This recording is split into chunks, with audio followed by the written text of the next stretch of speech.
बंटी जहागीरदारच्या हत्या प्रकरणानं अहिल्यानगरमधील श्रीरामपूर चर्चेत आले।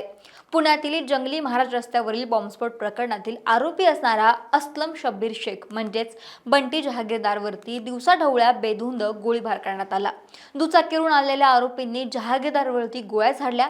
यानंतर उपचारासाठी म्हणून जहागीरला रुग्णालयामध्ये दाखल केलं, पण त्याचा मृत्यू झाला। या गोळीबारानंतर श्रीरामपुरात तणावाची परिस्थिती निर्माण झाली होती। जहागीरदारला गोळ्या घालणाऱ्या दोघांना पोलिसांनी अटकही केली, पण जहागीरदारच्या भावाच्या फिर्यादीनुसार या हत्येमागचे सूत्रधार बेग बंधू आहेत।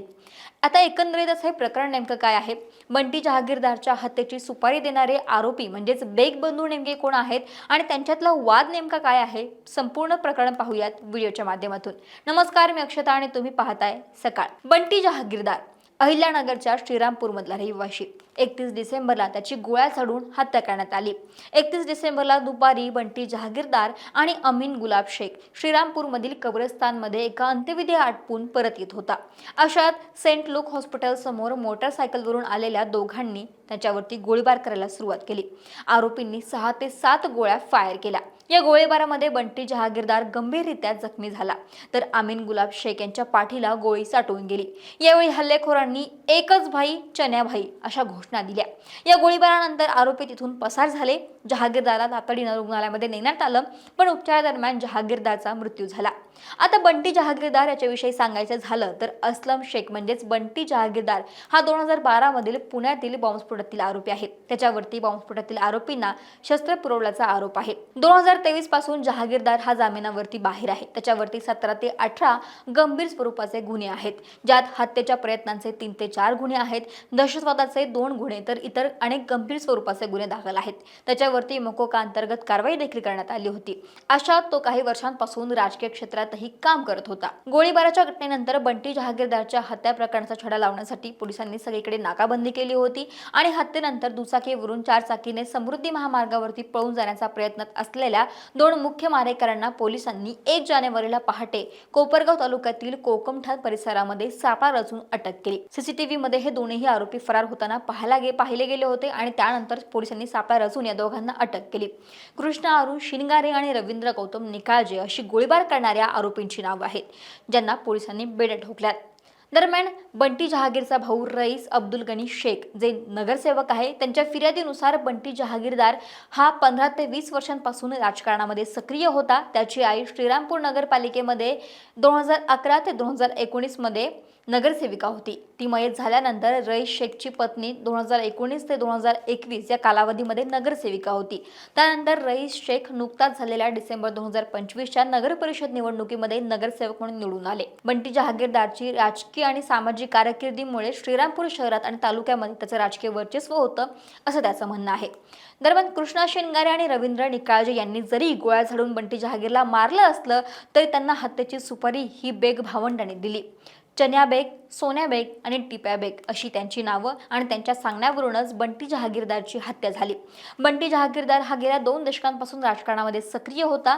2024च्या विधानसभा निवडणुकीमध्ये त्यानं आमदार हेमंत ओगले आणि नगर परिषद निवडणुकीमध्ये नगराध्यक्ष करण ससाने यांच्या विजयासाठी त्यानं महत्त्वाची भूमिका बजावली होती। याच राजकीय वर्चस्वाचा राग मनात धरून त्यानं त्याच्यावरती हल्ला केल्याचा संशय फिर्यादीमध्ये व्यक्त करण्यात आला। आता बेग भावंडांची गुन्हेगारी पार्श्वभूमी आहे। सध्या ते राजकारणामध्ये सक्रिय आहे। 2024च्या विधानसभा निवडणुकीमध्ये आमदार हेमंत ओगलेंच्या विरोधामध्ये सागर बेग यानं अपक्ष निवडणूक लढवली होती। सागर बेग म्हणजेच चन्या बेग, तेव्हा जवळपास 20,000 मतांनी या सागर बेगचा पराभव झाला होता आणि आमदार हेमंत ओगलेंसाठी बंटी जहागीरनं त्याच्या भागातून मोठ्या प्रमाणावरती मताधिक्य देऊन त्याला विजयी केलं होतं। सोबतच सागर बेगचा भाऊ आकाश बेगनं नुकताच शिवसेना शिंदे गटाकडून नगर परिषदेची निवडणूक लढवली होती आणि तो नगरसेवक म्हणून निवडूनही आलाय। तर या नगर परिषदेच्या निवडणुकीत सुद्धा बंटी जहागीरनं करण ससानेचं काम केलं होतं, जे नगराध्यक्ष म्हणून निवडून आले। तर बंटी जहागीरदारचा भाऊ देखील नगरसेवक म्हणून निवडून आला होता। बंटी जहागीरदारनं काँग्रेस नेत्यांच्या विजयासाठी प्रयत्न केले होते, तर बेग बंधू हे शिवसेना शिंदे गटातून काम करत होते। याचाच राग बेग बंधूंच्या डोक्यात असल्याचा आरोप फिर्यादीमध्ये करण्यात आला। चन्या म्हणजेच सागर बेग यानं जाहीर सभेच्या भाषणामध्ये जहागीरदारला चिथावणी करत धमक्या दिल्याचाही उल्लेख फिर्यादीमध्ये करण्यात आलाय। दरम्यान सागर बेग श्रीराम सेवा संघाचा अध्यक्ष आहे। बेग बंधू आक्रमक हिंदुत्वासाठी भूमिका घेणारे आहेत। सागर बेग जेव्हा विधानसभेला अपक्ष म्हणून निवडणूक लढवत होता तेव्हा त्यांना निवडणूक रॅलीमध्ये मला मुस्लिम मतांची गरज नाही, फक्त हिंदू मतं हवीत अशी वादग्रस्त विधानं देखील केली होती। महत्त्वाचं म्हणजे बेग बंधू हे राजकारणात सक्रिय तर आहेतच, पण त्यांचा क्रिमिनल रेकॉर्डही आहे। बेग टोळी 2019 पासून उदयाला आली होती। बेग बंधू गुन्हेगारी टोळी चालवतात। बेग भावंडांवरती हत्येचा प्रयत्न, बंदुकीचा धाक दाखवत धमकावणं, दहशत पसरवणं, दरोडा अशी गंभीर स्वरूपाचे गुन्हे दाखल आहेत। फिर्यादीनुसार त्यांच्यावरती 10 ते 15 वर्षांमध्ये संघटित गुन्हेगारी म्हणजेच मकोका अंतर्गत कारवाई देखील करण्यात आली होती। 2009 ते 2015 पर्यंत या टोळीविरुद्ध नाशिक असेल, छत्रपती संभाजीनगर, अहिल्यानगर जिल्ह्यातील पोलीस स्टेशनला अपहरण, खुनाचा प्रयत्न, बलात्कार असे 26 गंभीर स्वरूपाचे गुन्हे दाखल आहेत। त्यातील 13 गुन्हे हे श्रीरामपूर शहर पोलीस स्टेशनला दाखल आहेत। शिर्डीमध्ये येणाऱ्या भाविकांनाही ही टोळी लुटत होती असंही बोललं जातं। या टोळीविरुद्ध अनेकदा मोका अंतर्गत प्रस्ताव तयार करण्यात आला होता, परंतु काही त्रुटींमुळे तो वासनात गुंडाळला गेला। स्थानिक पोलिसांशी असलेले लागेबंदे हेच याचं प्रमुख कारण सांगितलं जातं।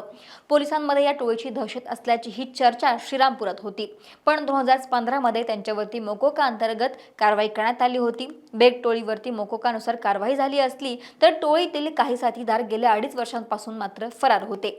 2021 ला श्रीरामपुरात चन्या बेग आणि अर्जुन दाभाडे यांच्यातील टोळीयुद्ध भडकलं होतं। काही वर्षांपूर्वी चन्या बेगची दहशतवाद विरोधी पथकानं चौकशी सुद्धा केली होती। चन्या बेग हा पोलिसांच्या नावाचा वापर करून राज्यभर फिरत होता। या आरोपीकडून जप्त करण्यात आलेल्या स्कॉडा कारच्या पुढील काचेवरती महाराष्ट्र पोलीस नावाचं असलेलं स्टिकर लावण्यात आलं होतं। या स्टिकरमुळे आरोपी असल्याचा संशय येत नव्हता। तसेच आरोपी चन्याकडे असलेल्या वाहनाचा परवानाही दुसऱ्याच्याच नावावरती आढळून आला होता। चन्या बेगची टोळी श्रीरामपूरमधील व्यावसायिकांकडून खंडणी वसूल करत होती। चन्या बेग हा मध्यस्थांमार्फत खंडण्या गोळा करायचा। या टोळीची दहशत असल्यानं तक्रार करायलाही कोणी समोर येत नव्हतं। या टोळीचा माज इतका होता की त्यांनी पोलिसांवरती सुद्धा जीवघेणे हल्ले केले होते। एवढंच नाही, चन्या बेगनं श्रीरामपुरातील मुख्य रस्त्यावरती दहीहंडीचे किंवा सार्वजनिक कार्यक्रम तो घ्यायचा। त्याच्या कार्यक्रमाला अनेक राजकीय नेत्यांची आवर्जून हजेरी सुद्धा असायची। एका दहीहंडीच्या कार्यक्रमामध्ये 2 माजी आमदार पुत्र शहर पोलीस ठाण्याचे तत्कालीन प्रभारी अधिकारी बेगच्या खांद्याला खांदे लावून उभे राहिलेले होते। पोलीस अधिकाऱ्यांनीच तर बेगच्या हस्ते सत्कारही स्वीकारला होता। एवढंच नाही, श्रीरामपूरमध्ये जेव्हा गँगवॉर झालं होतं तेव्हा पत्रकार, छायाचित्रकार छायाचित्रीकरण करू शकत नव्हते। यावरूनच बेग बंधूंची दहशत तिथं सिद्ध होते आणि निवडणुकीच्या काळात त्यानं खुलेआम बंटी जहागीरदारला संपवण्याची भाषा सुद्धा केली होती। एवढंच नाही, जेव्हा टोळी युद्ध भडकलं होतं तेव्हा पोलिसांसमोर या सगळ्या गोष्टी काही तास सुरू होत्या, परंतु तेव्हा सुद्धा बेग टोळीतील काही सदस्यांना पकडण्यामध्ये पोलीस जे आहेत ते अयशस्वी ठरले होते आणि त्यावरूनच श्रीरामपूर पोलिसांवरती अनेक प्रश्नचिन्ह जे आहेत ते उपस्थित केले गेले होते।